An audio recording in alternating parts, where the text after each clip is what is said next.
भाभी, हमारे कॉलेज की तरफ से गोवा के लिए एक ट्रिप ऑर्गेनाइज की गई है, जिसके लिए वो हमसे 5,000 रुपए ले रहे हैं। मेरी सभी सहेलियां जा रही हैं। मेरा भी बहुत मन है, प्लीज मुझे जाने दो। हे राम, 5,000 रुपए! इतने में तो मैं महीने भर का राशन भरवा लूं। कोई जरूरत नहीं है कहीं जाने की। चुपचाप से घर पर रहो और घर के कामकाज में मेरी मदद करो। ये लो, जल्दी से इन कपड़ों को प्रेस कर दो। लेकिन भाभी, अभी तो मुझे कॉलेज के लिए देर हो रही है। मैं शाम को आकर सारे कपड़े प्रेस कर दूंगी। अरे, पढ़ लिख के कौन सी तू कलेक्टर बन जाएगी? शादी के बाद चूल्हा चौका ही तो संभालना है। चल, अब जल्दी से सारे कपड़े प्रेस कर दे। इसके बाद बेचारी शिवानी उस दिन कॉलेज न जाकर सभी कपड़ों को प्रेस करने लग जाती है। शिवानी जब 8 साल की थी तभी उसके माता पिता का देहांत हो गया था। वो अपने भैया भाभी के साथ रहती थी। उसके भैया भाभी उसके साथ अच्छा बर्ताव नहीं करते थे। अगले दिन सुबह जब शिवानी कॉलेज जाती है तो वहाँ उसका बेस्ट फ्रेंड आकाश उससे पूछता है, अरे शिवानी, कल तुम कॉलेज क्यों नहीं आई? पता है मैं कितनी देर तक तुम्हारी राह देखता रहा। बस यूं ही आकाश, एक्चुअली वो घर में काम ज्यादा था। काम ज्यादा था या फिर तुम्हारी भाभी नहीं चाहती थी कि तुम कॉलेज जाओ? हाँ आकाश, दरअसल मेरी भाभी ने मुझे आने नहीं दिया। वो नहीं चाहती कि मैं कॉलेज जाऊं और पढ़ाई करूं। अगर मैं घर पर पढ़ना भी चाहूं तो वो कोई ना कोई बहाना बनाकर मुझे काम में लगा देती है। तो तुम उनकी शिकायत अपने भैया से क्यों नहीं करती? भैया से कहकर कोई फायदा नहीं है। वो भी भाभी की तरह हर समय मुझसे लड़ते रहते हैं।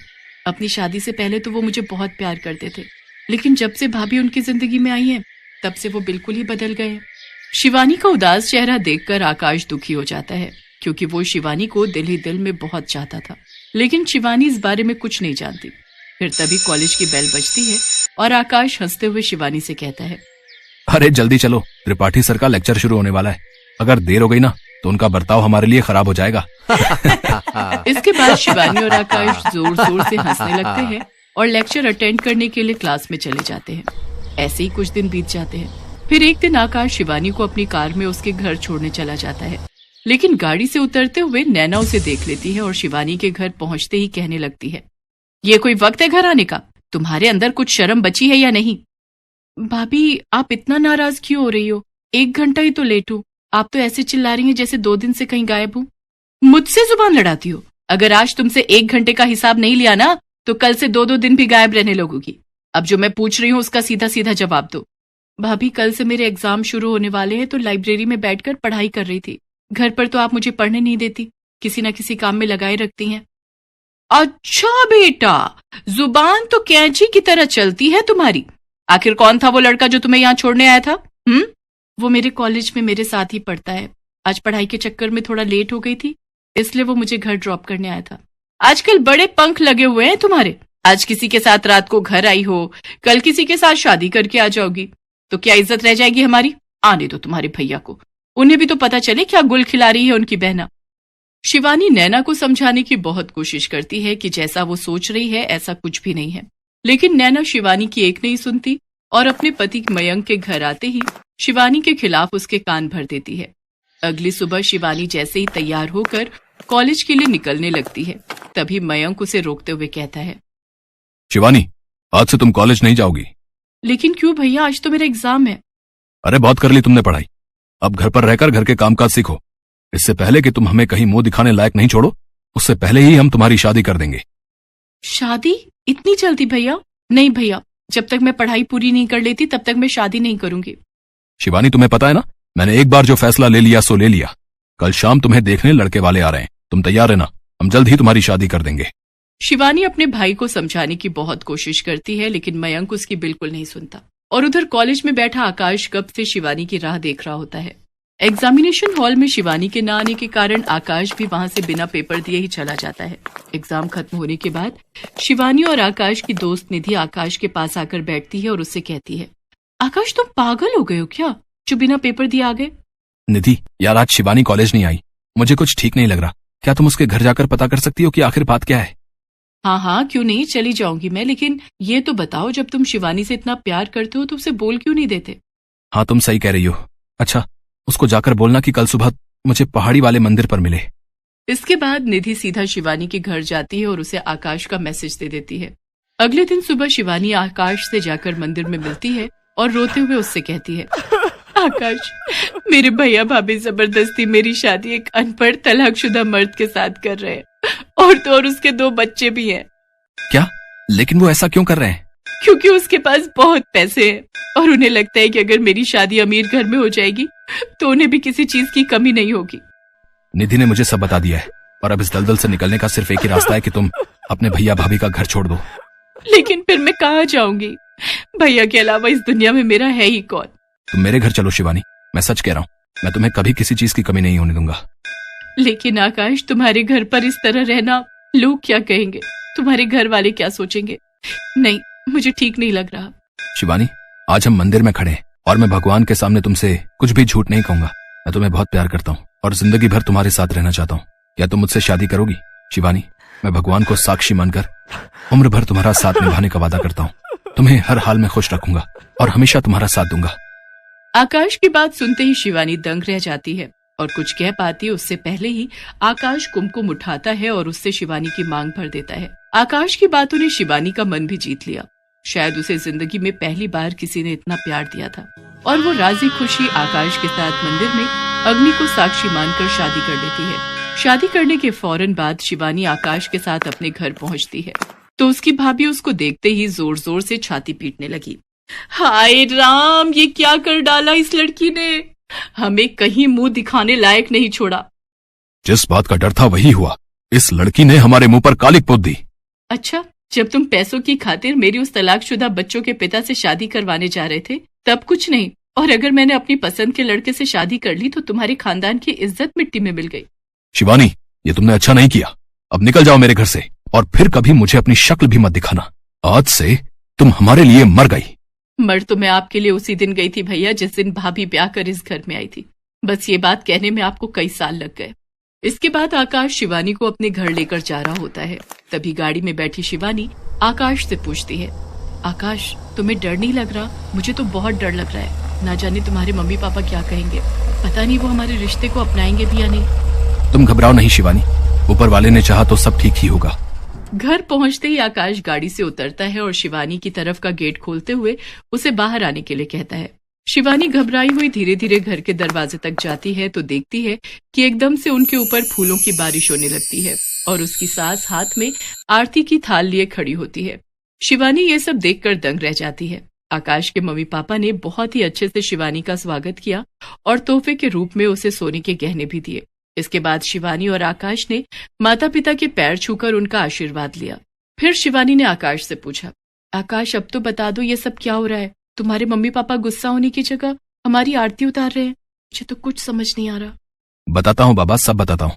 दरअसल मैंने अपने माता पिता को तुम्हारे बारे में पहले ही बता दिया था और उन्होंने ही मुझसे कहा था कि मैं आज ही तुमसे शादी कर लूं और तुम्हें उनकी बहू बनाकर इस घर में ले आऊं। और ये सब तैयारी, ये भी उन्हीं का ही आइडिया था। ओहो, तो इसीलिए मंदिर में मेरे जवाब का इंतजार किए बिना ही तुमने मेरी मांग में सिंदूर भर दिया, ताकि मेरे पास मना करने का कोई कारण ही ना रहे। हाँ, मेरे मम्मी पापा सुबह से इन सब तैयारियों में लगे हुए थे। उन्होंने ही घर को सजाया, तुम्हारे मेरे लिए गिफ्ट लेकर आए और ये फूलों वाला आइडिया, ये भी उन्हीं का ही था। सच में आकाश, तुम्हारे मम्मी पापा बहुत अच्छे हैं। तुम्हारे नहीं बल्कि हमारे। आज से वो तुम्हारे भी तो मम्मी पापा हैं। हाँ हाँ, हमारे मम्मी पापा बहुत अच्छे हैं। इसके बाद दोनों ने अपनी ग्रेजुएशन पूरी की और फिर दोनों की ही एमएनसी कंपनी में नौकरी लग गई।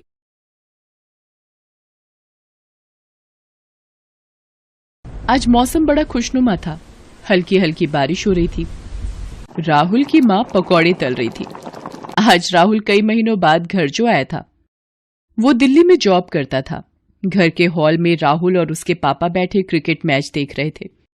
तभी माँ भी पकौड़े लेकर हॉल में आती हैं और फिर राहुल की शादी की चर्चा छेड़ देती हैं। देख राहुल, अब तेरी जॉब भी अच्छी चल रही है और शादी की उम्र भी हो गई है। इस बार तो हाँ कर दे ताकि हम लड़की देख सकें। हाँ, और नहीं तो क्या। अभी शादी नहीं करेगा तो कब करेगा? बूढ़ा हो जाने के बाद।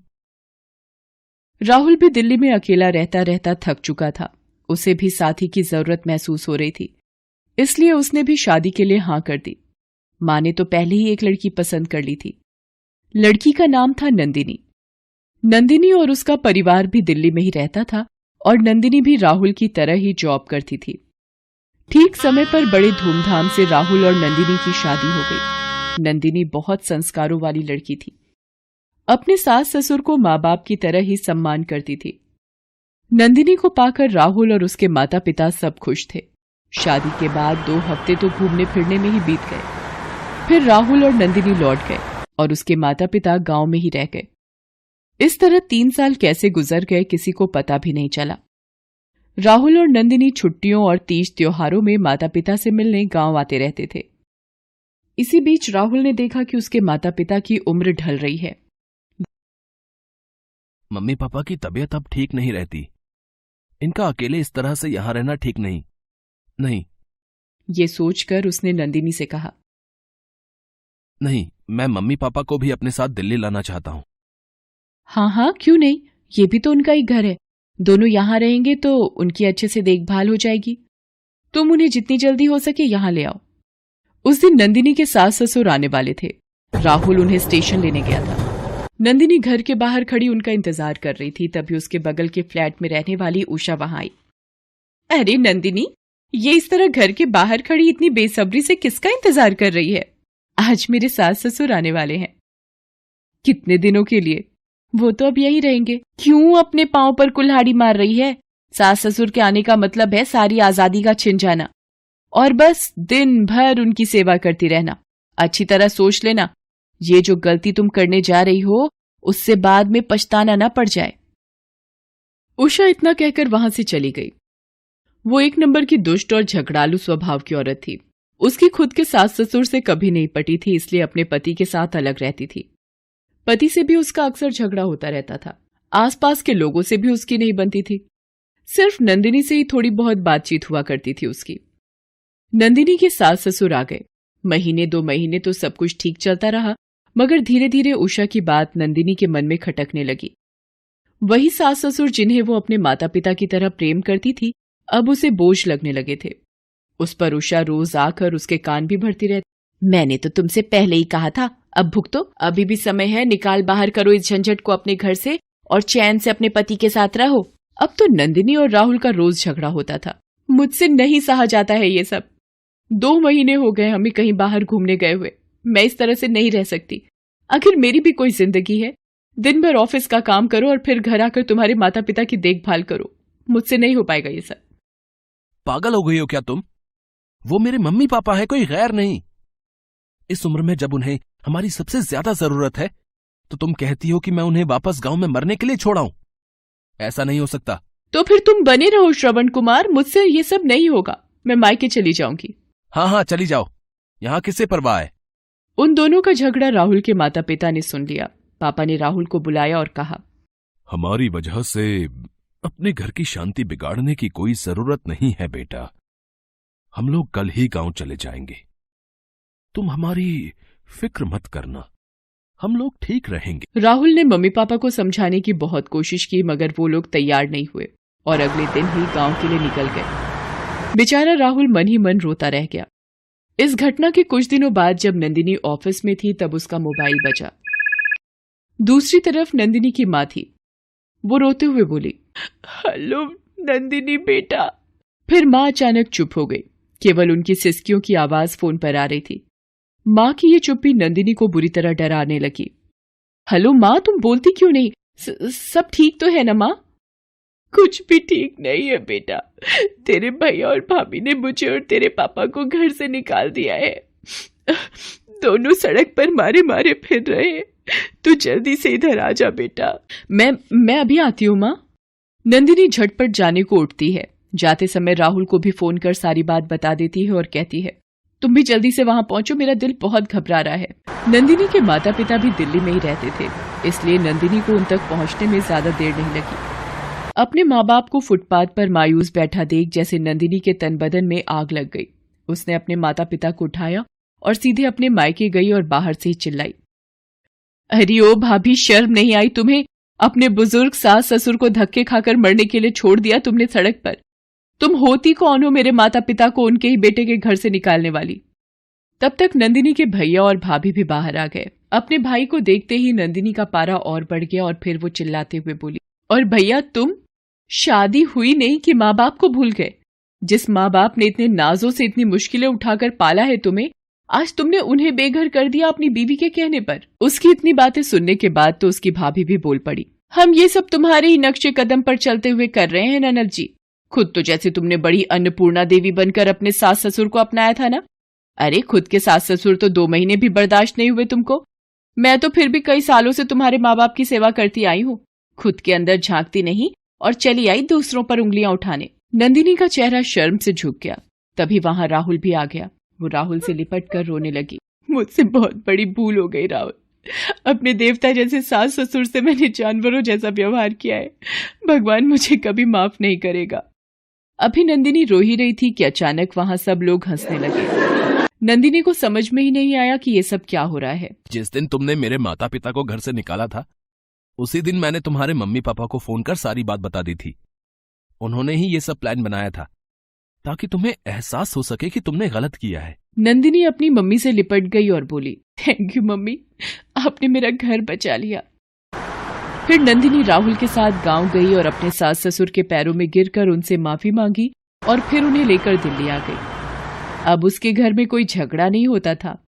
नंदिनी बेटी की तरह ही सास से जिद करती और उसकी सास भी एक माँ की तरह उसकी सारी फरमाइशें पूरी करती थी। अब नंदिनी खुद को दुनिया की सबसे खुशनसीब लड़की समझती थी। एक दिन ऑफिस से लौटते हुए नंदिनी को फिर से उषा मिल जाती है। मैं और मेरे पति तो आज बाहर खाना खाने जा रहे हैं, मगर अफसोस तुम तो बाहर जा ही नहीं सकती। तुम्हारे सास ससुर अकेले जो हो जाएंगे। मेरे घर में मेरे सास ससुर नहीं, मेरे माता पिता रहते हैं, जो फिलहाल खाने पर मेरा इंतजार कर रहे हैं। तुम क्या समझोगी कि अपने भरे पूरे परिवार के साथ खाने में कितना मजा आता है। फिर नंदिनी हंसते हुए आगे बढ़ गई और उषा उसका मुंह ताकती रह गई।